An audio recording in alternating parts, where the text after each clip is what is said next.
University of Oklahoma, and I was one of the last guys they cut out because I wasn't.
Get ready to hear the truth about America on a show that's not immune to the facts with your host, Dan Bongino.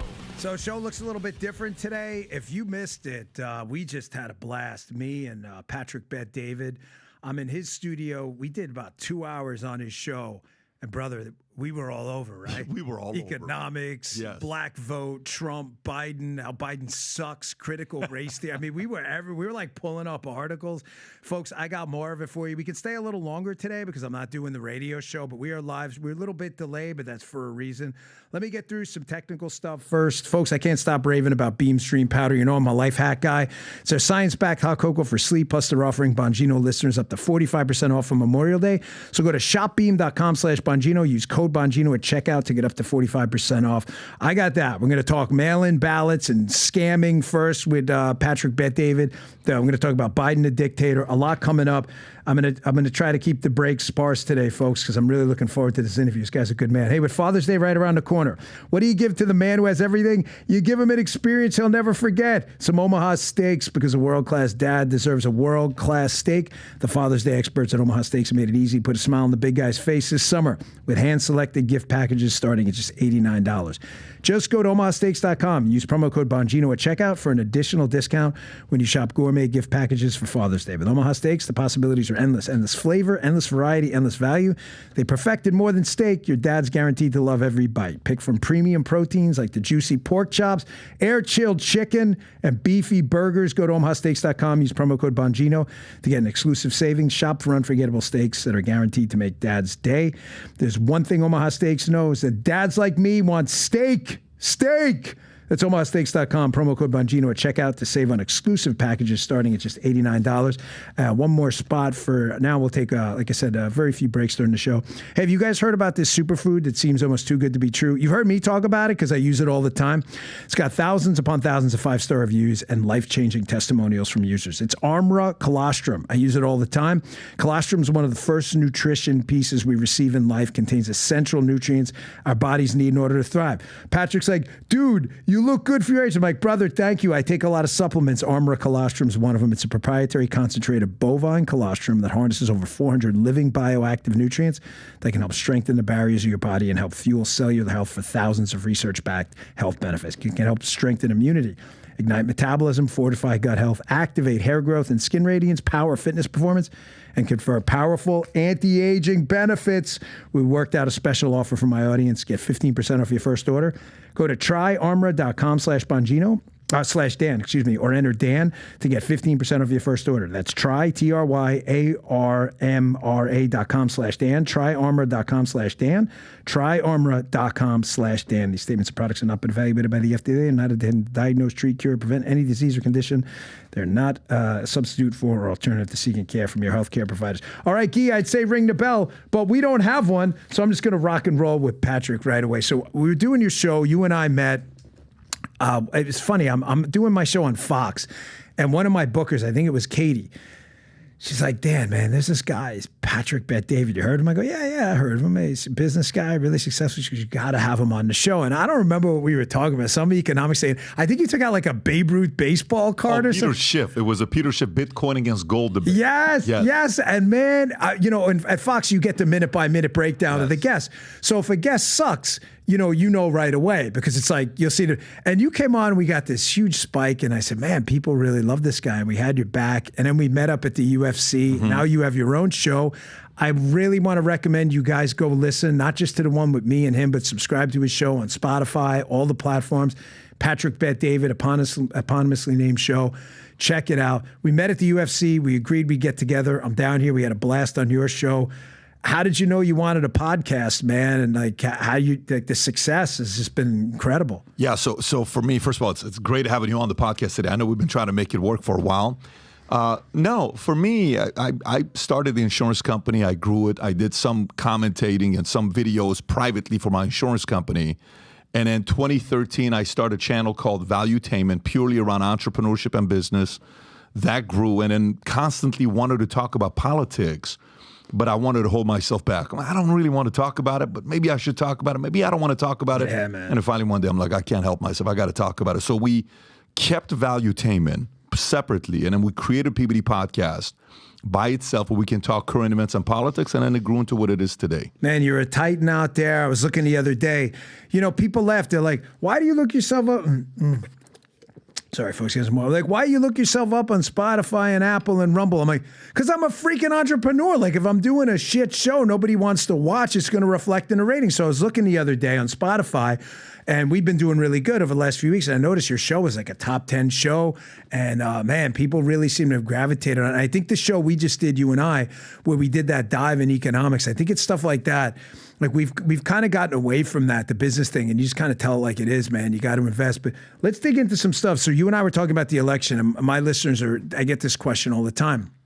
It was Vincent who asked too, like, is this going to be fair? Is this going to be straight up? Is this election going to be, is it going to be something we can trust? And one of the things I warn people about a lot is I'm really scared of this mail-in balloting. Can you pull an article up for me? I show this 2012, New York Times, Adam Liptak, Liptak, and mail-in balloting fraud. It should come right up.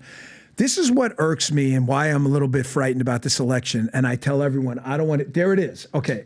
So I want you to look at this article here. This is a New York Times. This is not Conservative Review or The Blaze. This is a left-wing. It's from 2012. This is why I get freaked out. The left-wing media in the New York Times, scroll down. You'll see at one point it says rejection rates are double. Keep going. You'll see it. And one of the things that worries me is the left-wing media, Patrick, is known forever that mail-in balloting is obviously prone to fraud. It doesn't mean it's guaranteed fraud because you take away a mechanism. If Patrick shows up to vote with ID, they see you voting. If they mail a vote to your house and you drop it in a mailbox, nobody knows what happens. We don't do that with evidence. If I accuse you of killing someone, I got a vial of your blood at the scene. I don't mail it. I take it in a police vehicle back. So you look, they talk about these rejection rates, how they're insane. You notice how they totally changed their tune when we went to mass mail-in ballots in 2020? No question about it. So it's like they knew it's a problem and they still do it. And that's what kind of worries me about the election. Yeah, so here's how I process what's going on right now. I like case studies, right? When COVID happened, we're in LA, Beverly Hills, we're about to do our board meeting, and then last minute, I'm there with my wife, my kids, we're going to go to Universal. Last minute, all the board members called, they canceled. Everybody canceled. We can't come. I said, why can't you come? Because of COVID. This is March 11th or 12th of 2020. I'm like, wait a minute, are you guys serious? And then you turn on the news. Rudy Gobert gives COVID to, Donovan Mitchell, Universal Studios shut down, Disney shuts down, NBA, NHL. That's the day, right? We fly back to Dallas. I take the family to the house. I come back to the office, and I'm sitting down watching, saying, how does the market react to different pandemics that happen? So I look at the top 10 pandemics that we've had, how the market reacted. First 6 months, you'll have a massive dip due to fear, but market recovers 6 months later back to what it was, if not even higher. The only pandemic that the market didn't recover over 12 months was AIDS. Everything else was fully recovered, stock market, right? Okay, so let's look at this election and look at case studies of what they've done with Trump the last 8 years, 2016 to now. How did they try to pin him in 2016. Me Too movement. Look what he did. He's a player. Grab him by this. And then all of a sudden Trump's like, oh, you want to do this? No problem. I'm going up against somebody called Hillary. Her husband is this. Let me introduce you to the people that are here right now in the audience. Like, oh, shit, that's the way they're going to do it. And then they blame them with Russia, Russia, Russia. So Russia was the case study for 2016 and Me Too movement. Go to 2020. 2020, everything is going good. Market's good. Economy's good. Everything is good. COVID, whatever you want to call it, China, Wuhan lab release comes to U.S. We got to shut it down. No, this guy's a racist. Nancy Pelosi goes to China. They want to paint him as somebody that's racist, similar to what they did a little bit in 2016. And then the moment they realize this guy's probably going to get reelected, we got to find something. May 25th of 2020, you know who died on May 25th, 2020? A guy named George Floyd. When that event took place, May 26th, protesting, it was absolute insanity. Fast forward to November, he loses, whatever, the New York Post, all that stuff, Twitter, they do what they do. Great. Let's bring it to 2024. So now, yesterday or 2 days ago, Newsweek tweets an article out saying, Tucker Carlson signs a deal with Russia TV, right? Yeah, like, what are you talking about? Yeah. They just showed a video. Oh, shit. It was, and then Adam Kinzinger. Oh, so it wasn't a hoax about Russia collusion. So now they know you can't use Russia collusion. That's out, okay? So now they're using the crisis with school Palestine, free Palestine on universities. All they're waiting for is one crisis, one kid getting killed, to use that as a crisis going into the end of the year, which is, November 5th, 2024. You see that. But then the part that I go to right now is, a little bit darker than that, because defamation hasn't worked. Even the protesting is backfiring on them, because what's happening right now is Biden's losing the Muslim vote. Now, the Muslim vote is willing to vote for Trump more than Biden. And then Biden's also losing the Jewish vote. Are you kidding me? Now, Jews may not be voting for Biden or sitting this one out. So they try to please both, kind of like what you were talking about. They're losing both sides now. That's problematic. You're losing the African-American vote from 2020, from 2016 or 2020 being 9% of African-Americans voting for Trump. It's up to 22% now, to the point where CNN had to report on it, and they're scared shitless. But that's the last thing I'll tell you. This is the only concern that I have. Predictive programming, right? Okay. So movie comes out, Leave the World Behind, Julia Roberts and Barack Obama, right? Yeah. You saw the movie, disturbing, like, holy shit, this is actually happening, and they're telling us, on that. Yeah. We're going to do this to you. Then the movie Civil War comes out, and you go watch Civil War, you're like, what is this all about? Liberal, leftist, Reuters, journalists caring about America, and who is the hero of the movie? How does the movie end at the end? The guy that plays the role of pretty much Trump getting assassinated, and that's how the movie ends, okay? How many people do they need to inspire to do something like that? Not that many. You only need one person to say, for the rest of my life, I'm going to be written about in history books to do something. The only concern I have right now, the mail-in ballots they're going to try to do, all the stuff that they're going to try to do. Cardi B is sitting out to say, I'm not going to be voting for Biden. Even The Rock, as much as he didn't want to say, The Rock is like, well, I'm definitely not going to be voting the way I did before. I don't know if you caught that. Yeah. So meaning the same way in 2020 when a lot of people said, well, it's not like people are voting for Biden. They're just not voting for Trump, right? The never Bidens are here today, and in the millions. So for me, they're going to play games. They're going to try to manipulate. They're going to do all that stuff. But I think all their playbooks that they have, there's only one left that they have to use, that they may use. Wow, that was a lot. Let me dig into the mail and go back to the mail-in thing first. You're right. They exchange out and swap out the X variable as a reason you should hate a Republican. The George Floyd BLM riots were that. They swapped it out for, you're right, these Kill the Jews rallies on college campuses. It's all a way to just organize people against the Republican Party. The Soros money and the people funding this don't really care what the cause is. That's kind of the irony of this whole thing. They don't even care who gets rich off it. All they care is that we'll mobilize them as kind of our shock troops against the Republican candidate. On the positive side, the mail-in balloting thing, I started with the bad stuff, does freak me out because like I said, your producer was kind enough to pull it up. The the mail-in balloting has been the reason that, by the way, the New York Times freaked out about it in 2012 is because Republicans used to mail-in ballot a lot, military folks and seniors. So the New York Times hated mail-in balloting. Now that they think they can use it, they love it, of course. And if you speak of fraud, you're banned immediately on every platform. On a positive note, we have had a lot of changes. In Florida, there's been substantial changes with voter ID laws. Georgia's had some, could be better. Arizona's had some, could be better. The reality is it was easier to cheat in 2020 than it is now. Not impossible. And as you know, it's not a national election. It's a series of state elections on the, it doesn't, the popular vote doesn't matter. Sure. So not that we should try to lose to cheating in liberal states, but you can win New York by 27 trillion votes. It doesn't matter. You're not going to get a single more electoral vote. So that's kind of the positive angle. But I want to harp on something you said because we discussed it on Patrick's show. And I really encourage you to listen. We spoke for 2 hours. It's today's episode. It's awesome. Listen to it today. Give him a follow.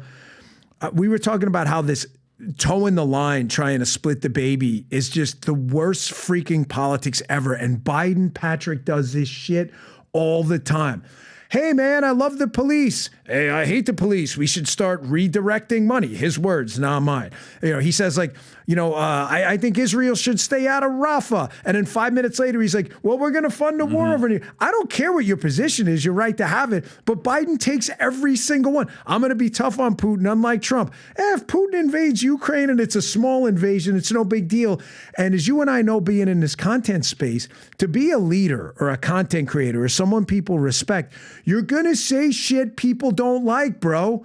And you're going to have your 80%, your diehards. We got 93,000 people watching. We're only 20 minutes, actually 15 because we were a little late. These are my diehard, rock solid P1s. They know we're not going to agree on everything, but they know I believe what I say. I think that's the problem with Biden, but I think it's also why guys like you and I in this space have done pretty well. Yeah, and listen, for me as a business owner, one of the things that you always benefit from, I got two guys sitting here on my shoulder. One guy in the left says, future looks bright, we're going to take over the world.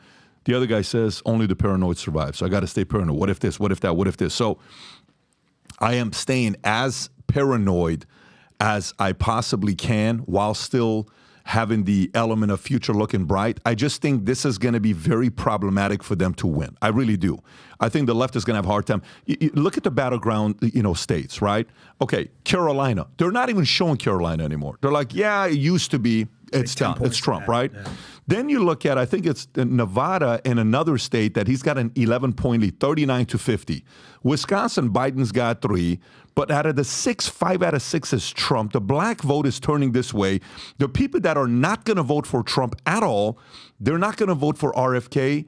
And they voted for Biden. Some of those guys are just not going to be voting. They're not going to be showing up. So you can gamify and manipulate as much as you want. But the hockey stick, 4 o'clock in the morning when we all went to sleep, we're like, oh, it's over with. And then boom, it goes like this. This time around, if there anything like that will happen, the hockey stick has to be like extremely out of control, where people are going to say, what are you doing here? So, yeah, I think there's a lot of different things that could be concerning on what could prevent him from winning this year. But I'm 70-30 today that this guy's winning. And I think that's accurate. It could be it could be a massive victory, landslide, like how Reagan did it with Carter. Yeah, I'm in the 70-30 space too, and I'm very conservative about this because I think I think the abortion issue still does motivate a lot of liberals. And listen, I'm a pro-life as they come.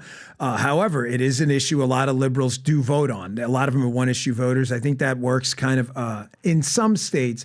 That may be a motivating force. But this guy's been so bad. Another thing I wanted to hit with you about Biden is the Democrat. I call this thing. I like to joke with the audience a lot. I call this the dipsy-do flipperoo theory, where the Democrats will do something, and to distract attention from what they're doing to you, they blame you for doing it to them. Russia collusion was a perfect example.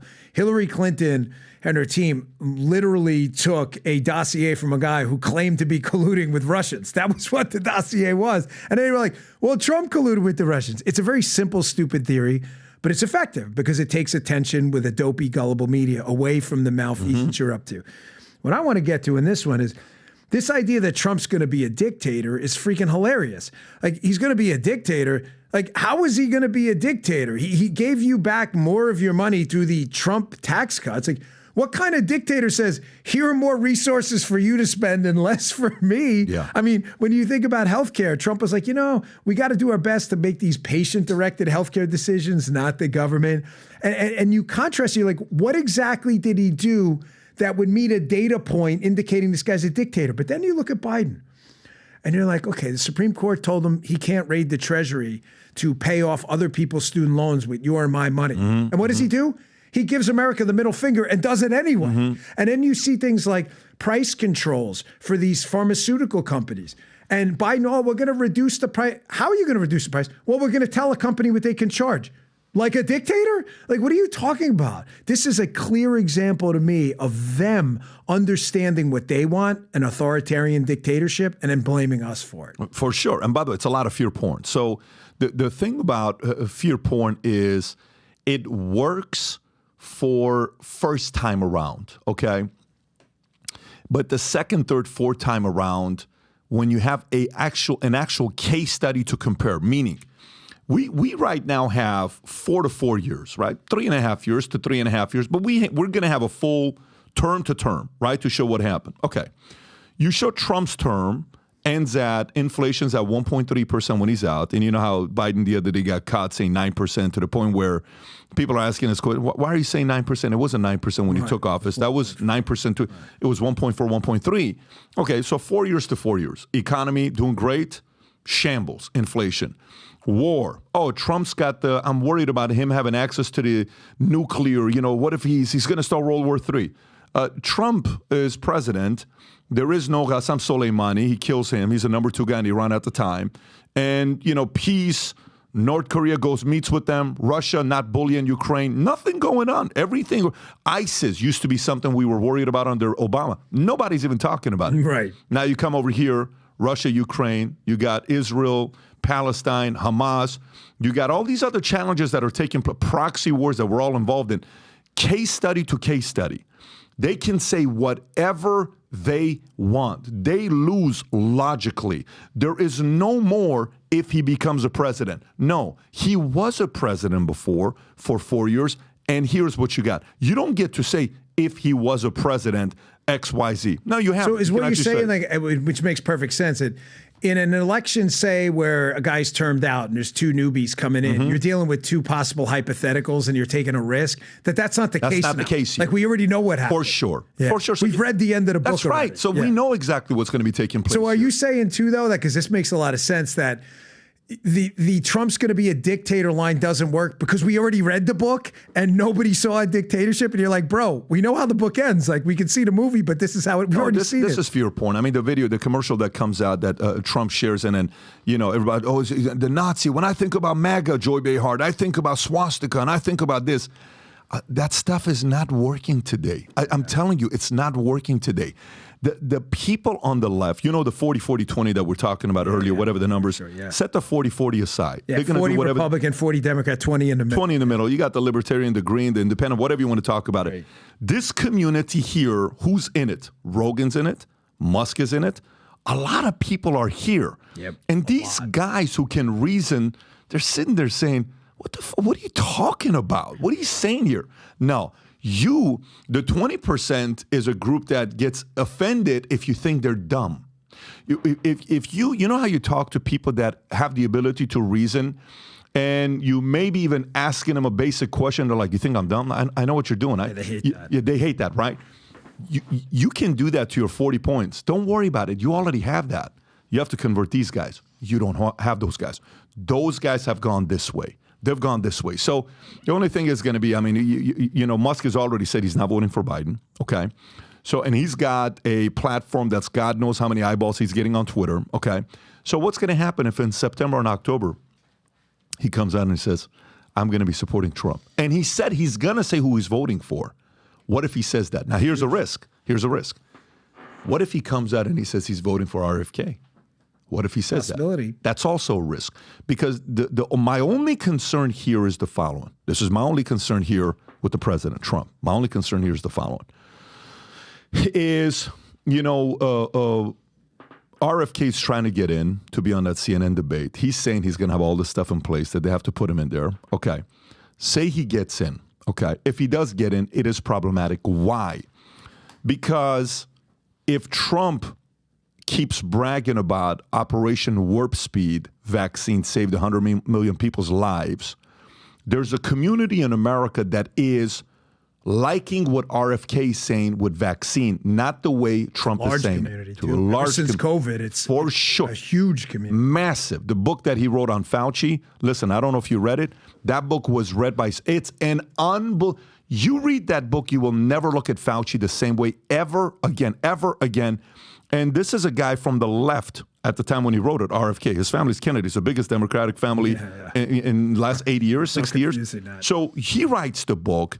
He trashes him. So if RFK comes in and if Trump brags about the vaccine too much, there is a section of the independent that's going to choose between the two. I think they're going to go this way. You know what, man? I got to tell you, I have not heard that before. Yeah. You just, you're like one of those callers on my radio show where like, damn, this guy should have his own show. Yeah. But you already do. Folks, we're talking to Patrick Bet-David. He has his own podcast named after himself, Patrick Bet-David. Please subscribe, Spotify, wherever you get your podcasts. Check out our show today, too.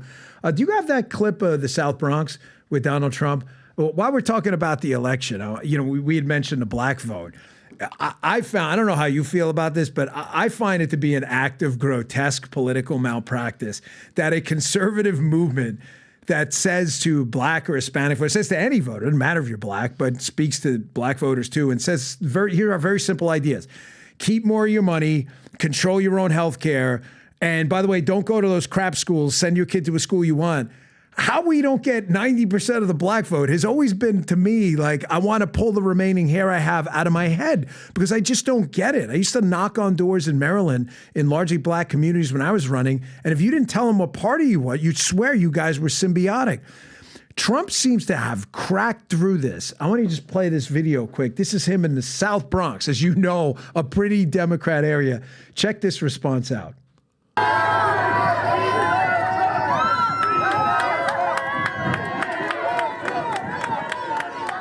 So look at this. So this is the South Bronx, which is one of the deepest blue areas of the country in New York City. So I have a theory on what is kind of broken down this wall, but they've heard me. I want to hear your theory. Why do you think black and Hispanic voters, and let's keep it to black voters because Hispanic voters could be a different issue. I don't want to put people in boxes.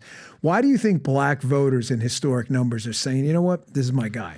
When I was in the Army and my friends, I got along with, because when you're Middle Eastern, you're in the Army, you have Asians, you have whites, you have, Hispanics, you have African Americans, you don't have a lot of Middle Easterns. So I get along with everybody, but blacks and I had a lot of, girlfriends who were African American. And I'm a hip hop guy. I'm an R&B guy. I can go pound for pound with anybody in R&B 90s, and I'll remember all the songs. Really? Okay, literally. I can do any R&B you want to go with me. I'll go with it. Yeah, we'll compete there, no problem. But when I was around their grandparents or mothers, and they would speak to me like I was their son, do you know what vibe they gave me? 100% conservative. Yeah. You better not do this, Bet-David. You better not do that, Bet-David. And it was like, and the kind that's kind of like you fear and respect. Yes, ma'am. And then you kind of talking to them on, miss whatever the last name was. This is how you're speaking to them.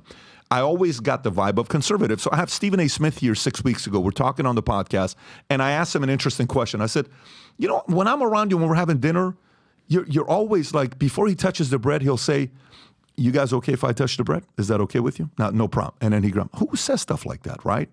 And it's like, and the way he sits and the way if there's a woman that comes in, the mannerisms, the way this guy's like, man, good for you. Super classy guy. We take him to the house, the kids, family. I love the way he handles himself, okay? And I meet his crew. His crew's been with him for 20 plus years. I say, Stephen A., you give me conservative vibes. Now you're in a tough situation because, he's in a place where he's got to get his renewal on his contract with Disney, and it's going to be a big payday. Right? He's at ESPN, which is Disney, right? And I said, your mom, if she was alive today, she's not. If she was alive today, which way would she vote? Do you know, without even hesitating? He says conservative. Really? I said, by the way, and that's his hero. Like this, he said conservative, right? So they're going through it. It's not easy.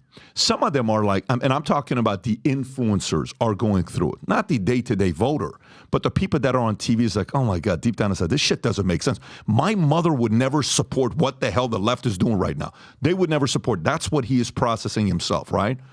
So I think, that the black vote's been owned by Democrats since Barry Goldwater. They've owned it. And what have they gotten? They're sick of it. By the way, what is the purpose of welfare or some of these entitlement programs? Is it meant to be that I stay on it for the rest of my life? Or is your job as a person that creates policies in my community to help me get off of entitlement programs? Who's a better leader? Is it better that if I stay on Section 8 for 30, 40 years, 20 years? Is it better that I stay on food stamps for 10, 20, 30 years? Is that when you're winning? Or are you winning if you're able to get me off of food stamps 6 months later, get me off of unemployment 3 months later, get me off of Section 8 6 months later, get me out of the community? Your job is to get me off of it. If somebody intentionally wants to keep you poor for that long, they want to own you. And it goes back to what it was back in the day. So they can say whatever they want. I think a big part of it, they're sick and tired of being owned. They're sick and tired of gamification. They're sick and tired of seeing how the law historically has not favored African Americans, how a lot of these, even the abortion numbers that are coming out of what happened with, Planned Parenthood. What percentage of abortions are whites, blacks, Hispanics? Majority African American. Wait a minute. How many presidents have been aborted? How many major CEOs have been aborted because of the system that they're eventually, in my opinion, they're going through this right now saying, I don't know if I like what's going on right now. By the way, in 1960, 64% of African Americans voted Democrat. 64 in 1960. Yeah. 64, that went to 92%. So from 1960, only 64% voted Democrat of African Americans, but 64 Barry Goldwater, that's 64, went to 92, okay? 10 years ago, the African-American vote was 88% still Democrat, right? Give or take. Trump shows up. It's like, wait a minute. What's happening over here right now?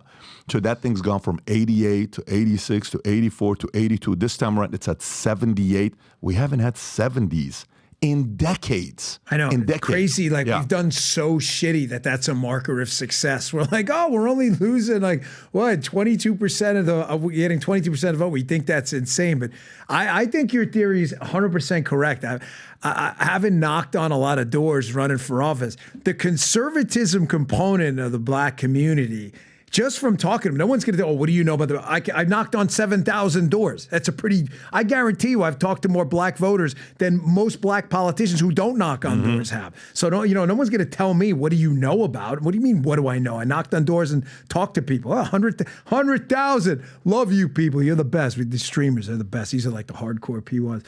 But you're nailed it. When you just say, forget what party I am. Let's just talk issues. You're like, school choice, conservative. Tax cuts, business, conservative. Religious values, definitely conservative. You're like, why are you a Democrat again? I don't understand. I think we're kind of hinting at a little bit. The only reason we haven't been able to say hey man, we're you, you're us, we share the same values is, man, let's be honest. We've just had shit politicians. I'm sorry on the Republican side. We have. Patrick, man, I mean, listen, George W. Bush, whatever, nice guy. He was just terrible. The guy was an awful politician. He should have won re-election in a landslide. I mean, we've had this litany of awful politicians. John McCain, who, the guy was a war hero and all, but after that, he came off angry and just couldn't talk to people. Trump goes out there.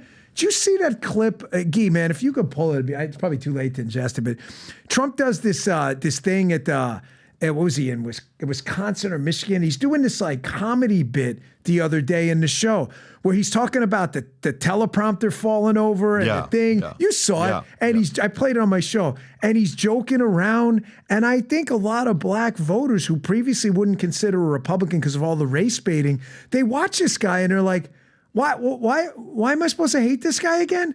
He's freaking funny. And then you compare him to the oatmeal god, and it's like this perfect foil, But listen, Trump is an anomaly. I think we're going to have more movies, documentaries, shows being made about this man than anybody else. Political science books. Are you kidding me? Forever. The number of case studies. And by the way, each each election will be its own case study. 16, 20, and 2024 is going to be its own case study. But there's a few things there while you're talking about Trump and the entertainment side and how he's handling himself versus the others. The only thing I would say, again, while we're staying on this, I just want to say this because I know, some people that watch the show and yourself, their camp watches this.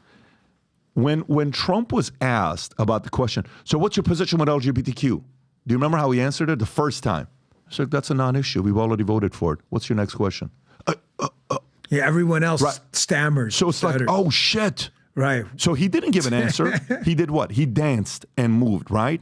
So I hope, if this debate takes place, his position with vaccine is, yeah, I did Operation Warp Speed because that's what the liberals wanted. And guess what? But I'm all about choice. You want to take it, take it. You don't want to take it, don't take it. But we saved 100 million people's lives. If the messaging is about choice, not too much about the vaccine was a victory, you have to know there is a base that is RFK. I think he kills one-on-one against Biden, no problem. But I don't think Biden's the opponent. I'm telling you, I don't think Biden's the opponent. I don't either. I think it's RFK. I think he and not that RFK is going to win. RFK's not going to win.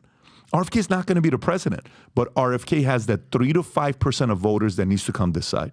Yeah. He has that. And if you think he doesn't have it, you're delusional. If you think RFK doesn't have that loyalty, that's the part where he needs to massage the story with the vaccine in a very subtle way, not in a bragging way, my opinion. But on RFK, I am absolutely resolute. He does far more damage to Biden than he does to Trump. You think so? Oh. Tell me why. Here's the thing. I'm with Trump supporters all the time, whether it's Turning Point or CPAC years ago. I mean, I've been with them since 2016. Mm-hmm.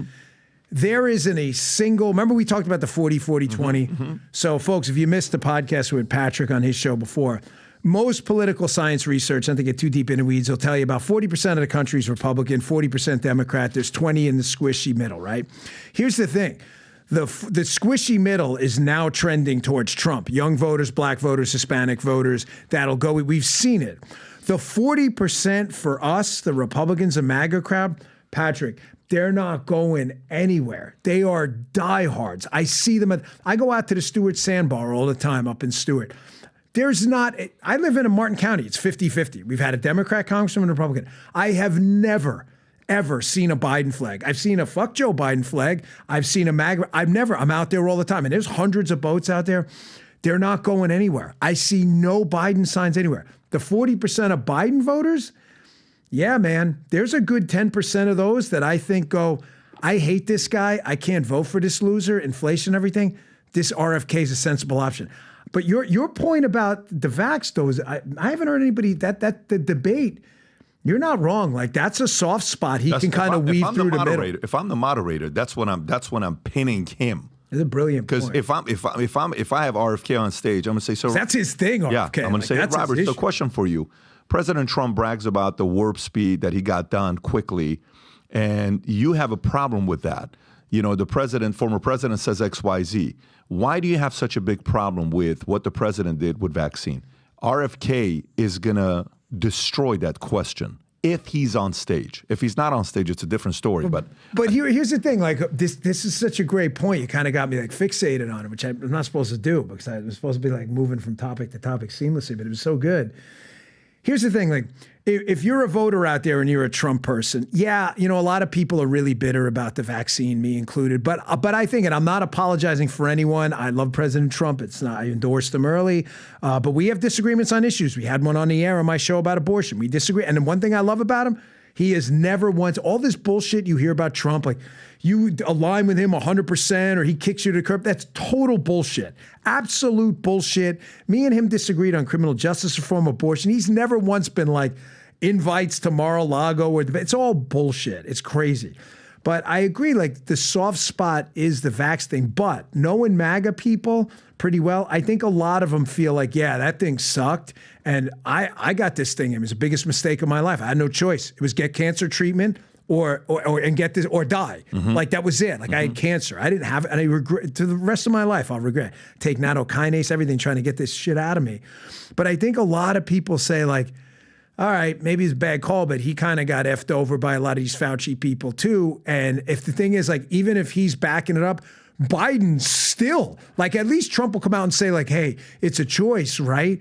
Biden still to this day, like, take your vaccine, losers, you're all morons. It doesn't really do much, but take it anyway because you're all idiots. And I think they're like, yeah, this guy's even worse. See, but here's the thing, though. The way Trump has the victory.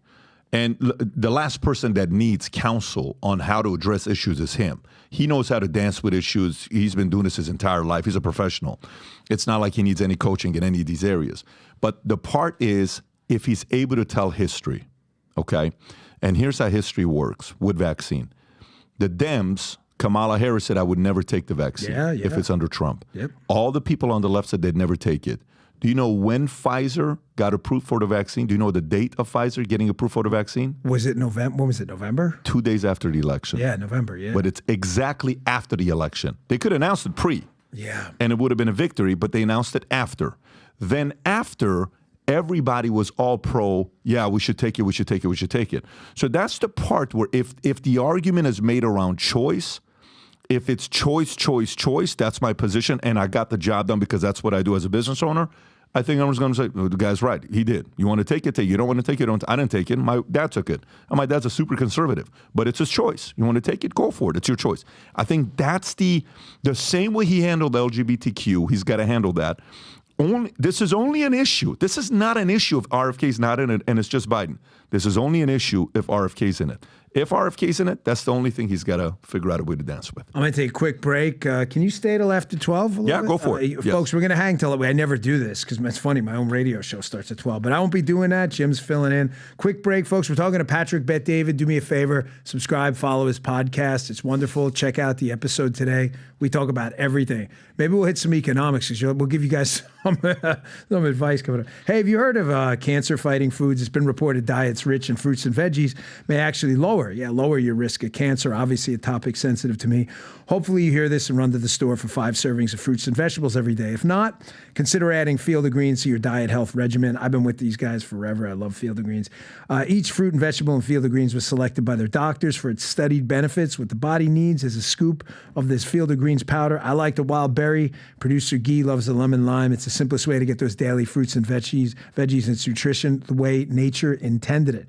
Try it today, folks. People love it. Will Field of Greens prevent, treat, or cure cancer? No, but it's so powerful.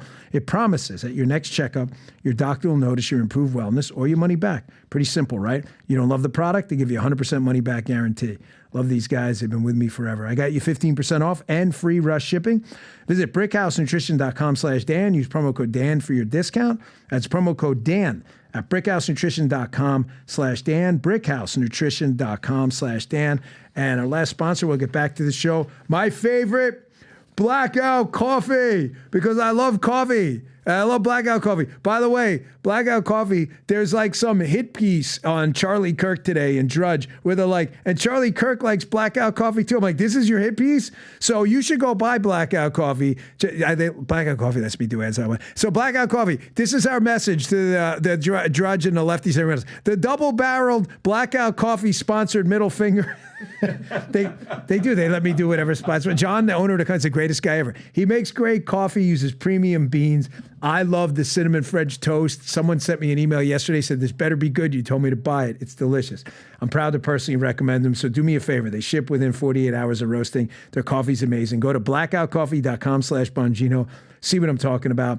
Quit drinking that woke corporate junk coffee. Blackoutcoffee.com/Bongino. Use coupon code Bongino for 20% off your first order. Make the switch to Blackout Coffee because it's good coffee and you can stick it to the left-wing media too. We love them. All right, so back to the show. So we were talking about the black vote and the election. One of the things I think you and I take a particular interest in as business guys is, you know, what made the United States, you as a guy who really respects the entrepreneurial process, you become very wealthy, making some smart decisions and taking risk.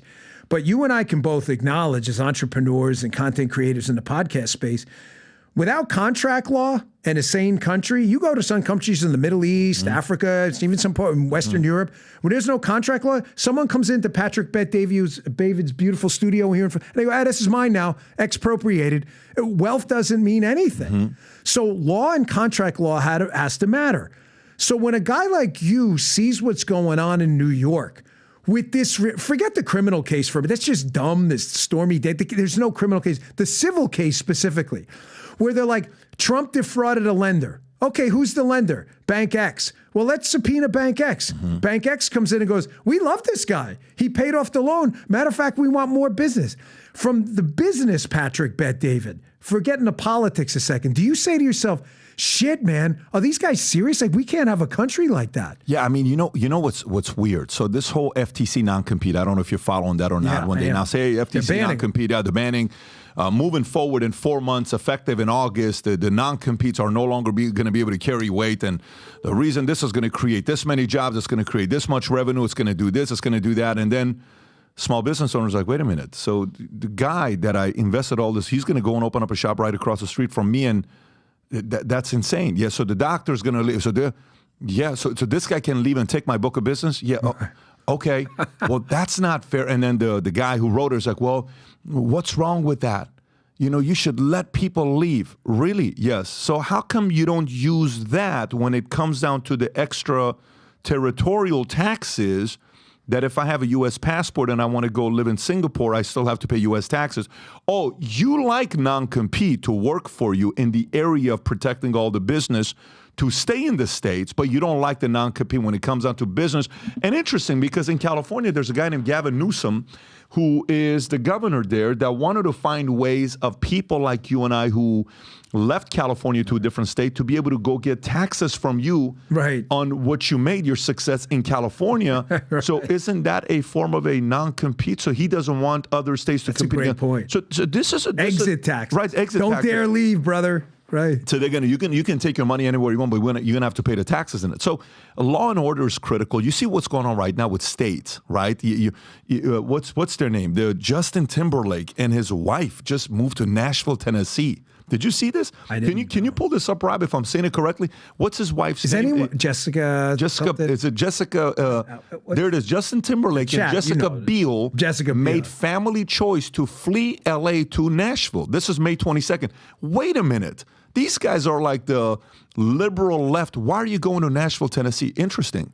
Do you know what state has the lowest taxes all in? All in. Number one is Tennessee. Lower than anybody else. You know Arthur Laffer, the Laffer curve? Yeah, of course. Guess where he lives? He moved to Tennessee. Nobody knows lower taxes than Laffer because he knows how taxes work. So this is the great thing about bad policies and good policies. DeSantis, good policies. You're here. You want your kids to be safe. You want certain conservative values. You want not have to worry about business, regulation, all that stuff. Florida's a great place for you to live.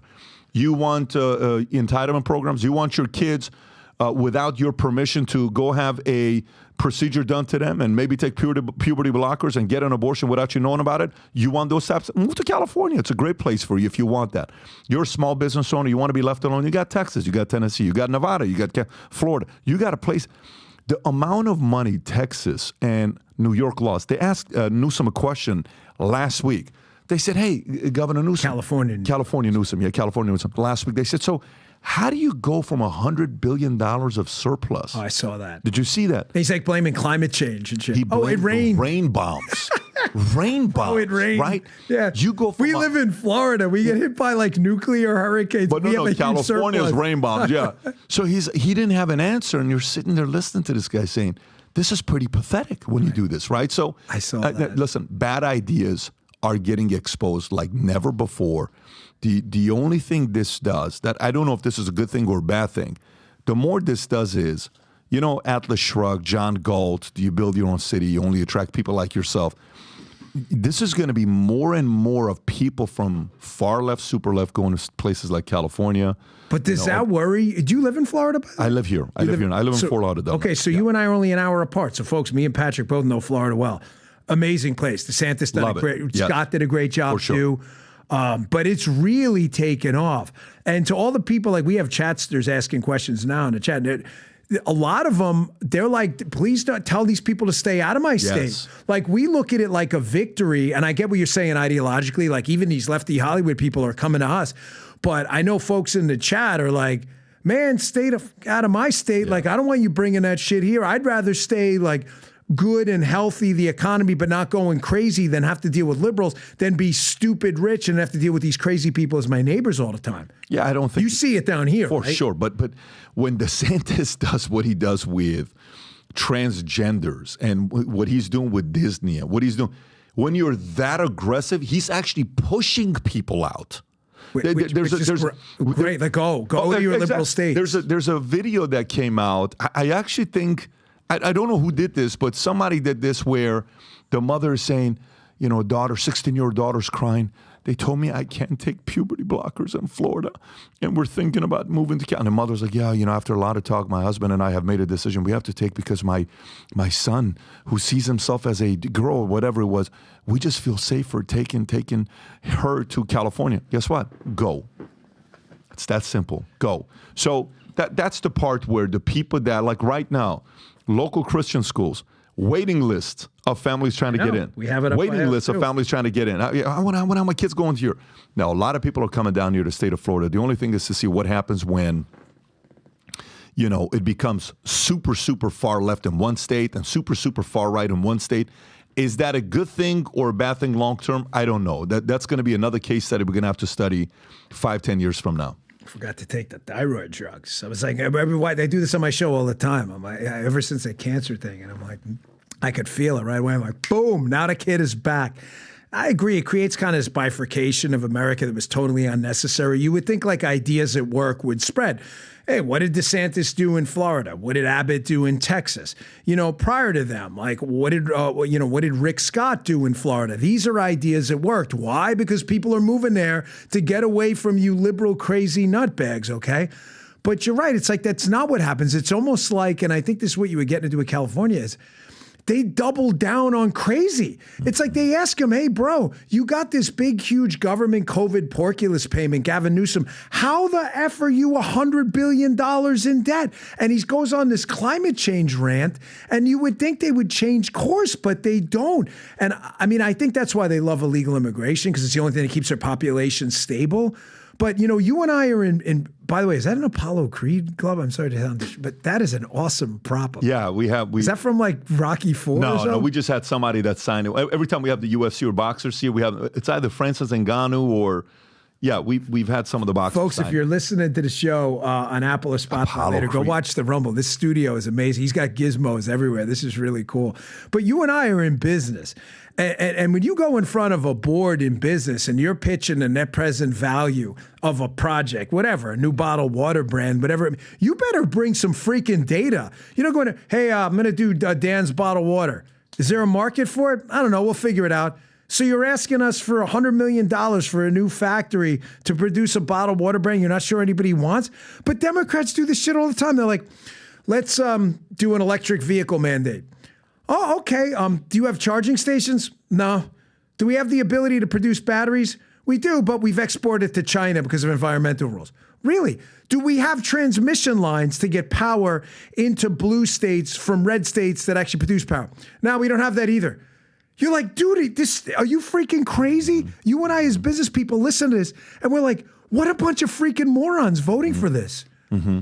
By the way, did you see what China's doing to compete in the EV market? Have you been following that? Yeah, closely? they're like flooding us with a bunch of shit. So when Trump put all the sanctions on them, these guys decide to move their money to Mexico, and it's this campus they built called Hofusan. I don't know if you've heard of Hofusan. Type in Hofusan, Mexico. Hofusan. Yeah, Hofuson. Hofusan, Mexico. They built this big-ass facility. If you can even show the park, like if you show it in Mexico, go to images, check this out. Look how massive this place is. They're building that in Mexico, right? It's to bypass the tariffs and the taxes to pay for it. And by the way, you know, typically we've always been told that labor is the cheapest in China. Do you know officially, like right now, all in labor cost by hour, per hour, to build cars in China versus Mexico, it's $450 in China, but it's $395 in Mexico. So labor cost is now cheaper in Mexico than it is there. And now they're building cars, EV cars, that they're selling for $9,000 to $12,000. I don't know if you've seen this brand BIV or whatever it's called yet that they're selling. So the stock for almost every single EV car for this year, 2024, everything is down. If you go back last year and a half, everything is almost down because they're trying to figure out a way and say, they're right there. So look at this, zoom in a little bit at the top, Rob, so I can go to the top. Here's what a sub $9,000 car looks like from China's largest EV maker. This is an EV car for $9,000, okay, that they're selling. So they're finding ways on how to compete with their products. So now this is where Biden came out, I think, last week talking about 100% tariff he's trying to put on them. Trump's going to be putting some tariffs on these guys. China's trying to figure out a way on how to get past having to come in here. Now, here's the problem. This is the leverage that China has. If they push China too hard, China can also say, listen, man, 85% of all the pharmaceuticals that you're getting from us. The AC, all these different products you can. Just be careful putting your tariffs too solid on us. It's going to be, Trump went at China very hard when he was the president, and he kept pushing. And some may say that's what China did with COVID. They're like, hey, okay, no problem. We're going to get rid of you because you cost us a lot of money. And then Biden comes in right now and does what he does. But this China relationship and EVs is not going away. In California, this guy Gavin Newsom decides to add an additional 50 cents tax, okay? Can you pull up Gavin Newsom 50 cents gas tax? Additional 50 cent gas tax. As if they don't already have the highest gas prices in America. Adds another 50 cents. Okay, didn't Governor Newsom add another additional 50 cents per gas gallon tax in the next year on top of the new gas tax that's coming out July 1st, which is a month from now, where the state's excise gas tax will increase by 1.9 cents to 59.6 cents a gallon to keep up with inflation. So why is he doing this? He's doing this because they're trying to go all EV by 2035. This is going to be one of the biggest backfiring moves where he's not going to be the governor there, and he's probably going to be a president because he's their rock star. He's their number one draft pick. But these are types of ideas that you do where the average person's like, look, I just can't afford to live here anymore. What are you going to do then? People are going to be leaving. I love the state of California. The weather is great. I love what it's. I got so many great memories. You go out. You hang there a lot. I'm there in 2 weeks. I tell you, I did Shapiro's show, and then I went to get some stem cell thing years ago in Beverly Hills, and I'm sitting there. And I'm having like an acai bowl. I know I got to turn in my man card. By the way, is that Yankee Stadium? The back? That is. Yeah, I'm getting. That is. Paula, if you're watching, he has it. A seat from Yankee Stadium. Yes. I knew it, brother. I got to get one. Oh, man. But I'm in California. I'm eating one of, I think it's a place called Ronnie's or Ronnie's or something like that, right across the street from the Peninsula, whatever the hotel was.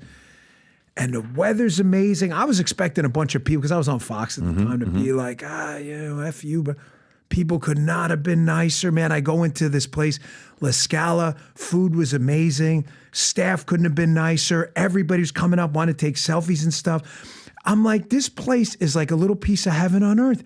Only liberals could fuck this up.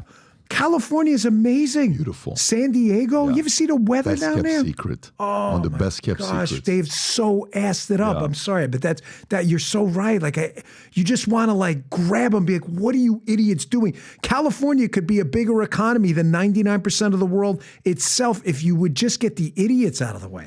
Yeah, and by the way, he brags about it. He says, well, we are the fifth largest economy in the world. We are the fifth largest economy in the world. They could be the second. They could be the second. But unfortunately, they're, last 4 years, there's a part of me that last 4 years is glad things happen. Not the lives being lost at all. Take that aside. I'm not in the business of losing lives. But the last 4 years exposed everybody. Exposed motive. Expose intention, expose bad ideas, expose good ideas, expose fear porn, expose controversy, expose hypocrites, exposed everything the last 4 years. So right. It was such a and it could have taken, what Henry Kissinger once said, very, very weird quote. I don't know if you've heard him say this quote or not. Kissinger once said, the illegal we do immediately. The unconstitutional takes a little longer. What a thing to say. Yeah. The illegal we do immediately. The unconstitutional takes a little longer. Well, guess what? The illegal, they did immediately. And the unconstitutional, they did immediately. They did both immediately, during COVID. Stay home. Can they really do that? Yes. Who says? Yeah. You got to stay home. You don't take the vaccine, you're fired. Can they really do that? Yes. because it's a social contract, Neil deGrasse Tyson. Everybody in America has something called a social contract. What the hell is a social? I've never signed a social contract, right?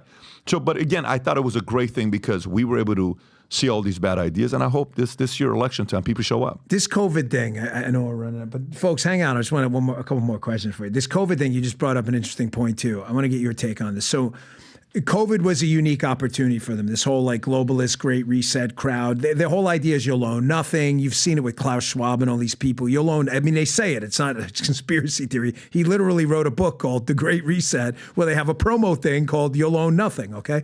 But I think COVID for them was so valuable because it was an opportunity to do a couple things.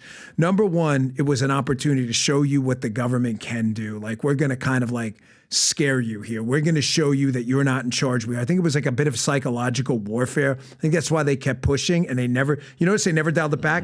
15 days to slow the spread turned into 30 to 50. They never dialed it back. There was no even talk of it.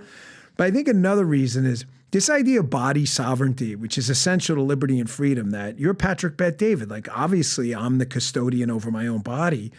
Once you have that, you just won't let people do things to you. You're not going to let them keep you in your house. But the home order you just talked about, you put a mask on, even though everybody knew this thing didn't do shit. Everyone, believe me, they all knew. Only the moron class bought that.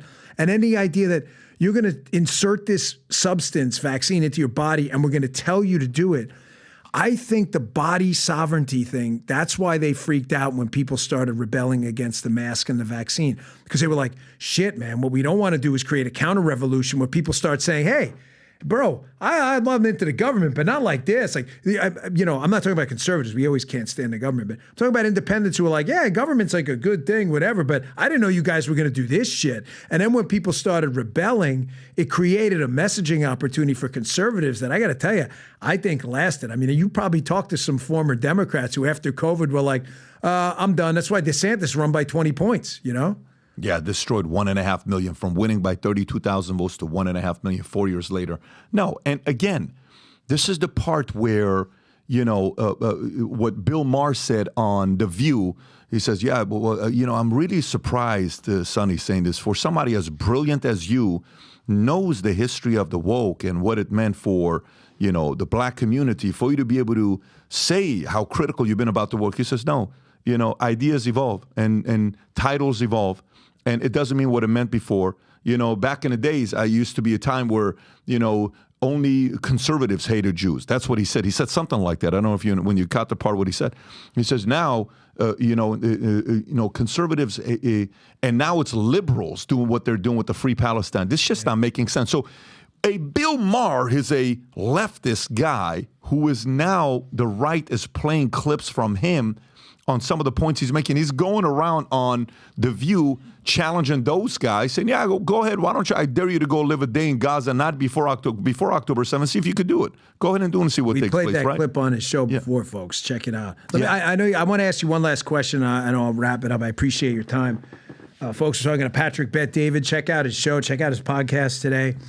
So you and I, we met again at the UFC recently. We were talking in the green room. We hit it off, and I couldn't believe how big of a guy. I'm like 6'1", 200 pounds. I'm like, damn, this dude's big. I'm like, we're going to do a podcast. But the UFC thing's kind of critical because you deal with a lot of entertainment people. You were into finance and business and politics. Like, I'm a politics guy. That's what I do. But my business life is separate. But your business life is kind of part of your show because of your background. So you deal with people I don't. Like Stephen A. is never going to do my show, and I wouldn't blame him. I wouldn't do it either. It's too much risk for him, So you talk to people I don't. UFC, about a year ago, a business partner of mine's there, and he's talking to a bunch of guys who were into rap. One was an entertainment executive. One's a sports guy. I'm not going to say who they are. But minorities, Hispanic, and black. And he's back there, and he's like, dude, you're never going to believe this. He calls me the next day. He goes, they're all voting Trump, but they don't want to say it publicly. He's like, we call him Papa Trump or Uncle Trump or something like that. The guys were telling him. And he said, they told him, they said, brother, a whole bunch of other people are doing it too. They just don't want to say it. You're out there. You're dealing with people, like I said, I'm not dealing with in sports and everywhere else. Are you sensing kind of the same thing? No question about it. You are? That's good, man. No question about it. Yeah, and a lot of these guys that maybe the hip hop guys or the UFC guys or the athletes that knew him when he was rich, where it was cool to say, I have a picture with Trump, right? I don't know if you've ever seen the clip of all the times Trump went on The View pre him running. If you've never seen the highlight of how they fawned over him. If you ever see this clip, it is by far one of the greatest clips of all time, because all they're doing is this the one, Rob? Go ahead and play this clip. Go ahead and play this clip. Watch this. An upstanding American? No, you're not hearing things. That's Joy Behar admitting her respect and adoration for Donald Trump. I've never seen this. Who's mad? Donald Trump. Joy said the guy wears a tube. He says that it's his own hair. So I believe him because I believe Donald. He's an upstanding American. Yeah. But America doesn't believe him. We've gotten, a letter poured in yesterday. Asking, is that really his hair? Oh, my God.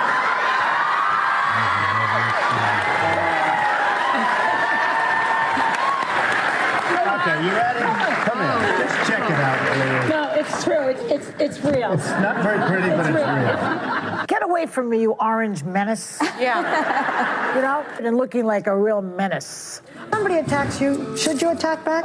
I believe yes, and I believe I could give you lots of examples, but if you're known as a patsy, if you're known as somebody that takes it, I think it's terrible. But the ad hominem attacks, those really are not effective. Personal attacks, like you're fat, you have no talent, all the things he says. Why aren't they effective? Donald's been doing them. Because he's in a leadership position. I'm not sure that that's an effective way to attack your opponent. Strange things happened over the last couple of years called Twitter. And I have this account with millions of people. Right. And I've got all these, and I used to say I want to own a newspaper. This is better.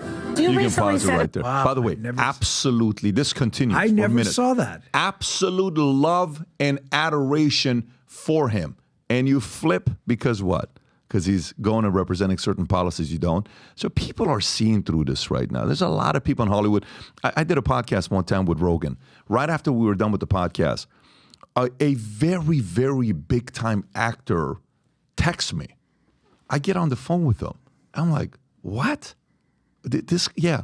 He's like, listen, there's a lot of us out there in the community. We just don't ever talk about it. Gina Carano's on here. Gina would tell the story. Right after we're done with Gina Carano, a director of 2 movies that I'm certain you've seen the movie. He says, hey, I just want to let you know. It's funny while you're doing all this podcast. I don't agree with everything you talk about, but we're here in Cabo, and my daughter pulls up to the pool in a Valuetainment hat and Future Looks Bright hat, and other people are saying, oh, you watch that stuff as well? He says, just please tell Gina Carano I support her and what she's doing. When I'm in LA next couple of weeks, I'm going to reach out to go have dinner with this guy. There's so many of them out there, but they're sitting around just seeing the insanity and they're talking. So look, the future looks bright in a big way, in my opinion. I think common sense is making a comeback. We lost it for a few years, and we realize if you're a little bit too tolerant with people with bad ideas, they will take everything away from you. I used to pray for 4 things: courage, wisdom, tolerance, understanding. I took one of them out. I don't want tolerance anymore. I don't ask God for tolerance. I ask for courage, wisdom, and understanding. Because what America did the last few, Christians, too tolerant. Libertarians, too tolerant. Listen, as long as you do whatever you want to do whatever you want, just leave me alone. Oh, really? We'll go out and do whatever we want to do to your and kids. We'll take yours, too. Exactly. So the Christians, the libertarians, the rich Republicans that are afraid for people to know, conservatives that are afraid to people to know, hey, God forbid if this guy knows. I think we've been a little bit too much. Now it's more. Next time they try to do it, we have to defend 100% without any hesitation or second-guessing ourselves. Some of us stood up, but I think it needs to be more of us. You know, folks, that's some great parting advice. Don't pray for tolerance, pray for understanding. And I think my audience absolutely gets that. It's really brilliant.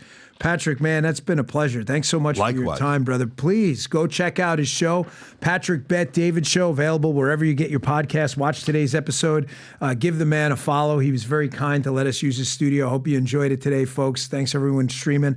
I'll see you back here tomorrow, 11 a.m. Eastern Time, rumble.com/Bongino. Download the Rumble app. Give us a follow on Spotify and Apple, and I'll see you back on the radio tomorrow as well. Take care. Thanks a lot. Bye-bye. Bye-bye. You just heard The Dan Bongino Show.